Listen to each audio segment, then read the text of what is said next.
Aste berri bat, pixkanaka forma hartzen nahi algea. Aste honetan ebai, 1000 metro jarraian itea tokatzen zaigu. Baino, oain gontan pulakin, pesuak tope indartzeko. Aste honetan ariketa berri bat dago, RI, rekobro interno. Horrek esan nahi du Uraspitikan, besuak Uraspitikan joan behar dela, baina, nahi ikusi baino hobeto webian dauden ariketak ikustia, hortan dago esplikauta.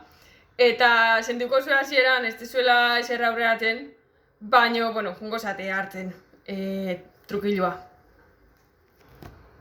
Eta ostiralian berriz, aleten laguntzakin, hankak indartzea tokatzen zaigu.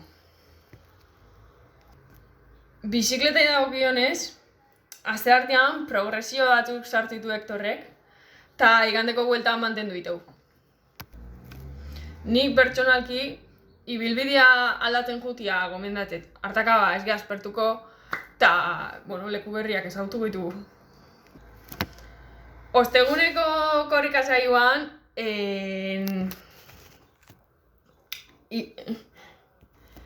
progresio batzuk tokatzen zaizkigu, pixkanaka abiadura hartzen juteko. Eta adi, igandian, bizikleta eta geho korrika saioa segidan inberda. Bizikletatik jetxi eta korrikakin hastian, normala da gorputza raro sentitzia, ze gaina, lehenengo aldia izangoa 2 kirol jarraian iteitugula.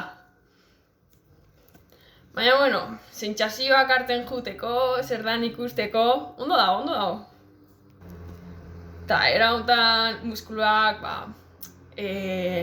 aldaketa hauekin oitzen jungoia. Venga, animo ekipo!